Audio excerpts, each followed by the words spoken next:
Hello friends, Radhe Radhe, जय Shri Krishna. Friends, आप लोग कैसे हैं? उम्मीद करती हूँ कि आप लोग ठीक होंगे, स्वस्थ होंगे और व्यस्त होंगे। फ्रेंड्स, आज आपके बीच में बहुत ही प्यारा एक बहुत सुंदर सोहर लेके आई हूँ। आप लोग सुनिएगा और प्यारा प्यारा कमेंट कीजिएगा, लाइक कीजिएगा। हमारे चैनल पे आप लोग नए होंगे तो हमारे चैनल को सब्सक्राइब कीजिएगा और अपना प्यार दुलार बनाइएगा। और ये देहाती सोहर है गाँव का, आप लोग सुनिएगा और आनंद लीजिएगा। तू ही मोरे पियवा से पियवा, तू ही निसीर साहेब, तू ही निसीर साहेब हो। पियवा हमारे नैहर नौआ पठवऊ बीरन हमारा वहीं भी रन हमारा वहीं पियरिया लैके वहीं चौक चढ़ी बैठी ती हो। पियवा हमारा बीरन हमारा वहीं पियरिया लैके वहीं चौक चढ़ी बैठी ती हो। तोहरा नैहर धाना दूरी बाटे को सवाना दूरी बस को सवाना दूरी बसई हो। रनिया तोहरा बीरन छाए पारद सवा पियरिया किया ना लई है चौक कैसे बैठबू हो। रनिया तोहरा बीरन छाए पारद सवा पियरिया के ना लई है चौक कैसे बैठबू हो। तू ही मोरी रनिया से रनिया, तू ही नी ठकुराइन, तू ही नी ठकुराइनी हो। रनिया घर ही मैं पियरी रंगऊ बै चौक चढ़ी बैठी, चौक चढ़ी बैठी हो।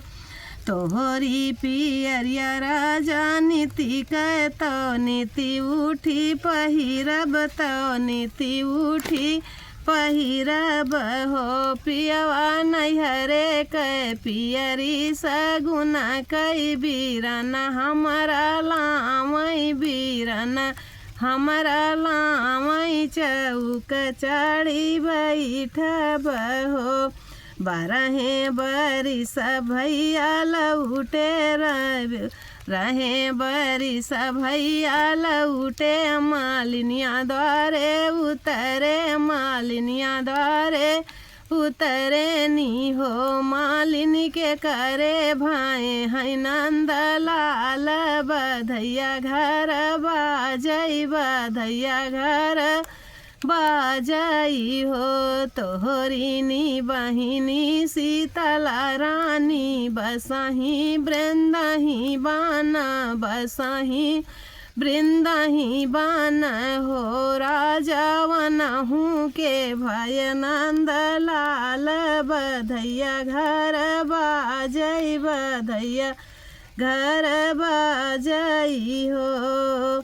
जाऊ माई जनते हूँ मालिनी बहिनी के लाल भाए, हमारे भाया ना भाए हमारे भाया ना भाए हो। मालिनी बेची देते ढाली तलवरिया, बधैया लैके अवते बधुआ लैके जऊते हो।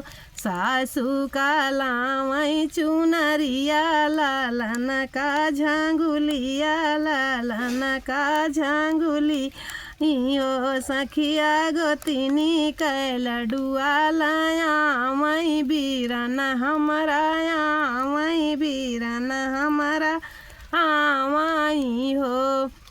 सासू जे पहिरऊ चुनरिया, लालन यऊ झांगुलिया लालन यऊ झांगुली यानु हो। सासू गोतिनियों कै ढूंढिया बटावऊ बीरन हमारा शीस आशीष बीरन भैया हो।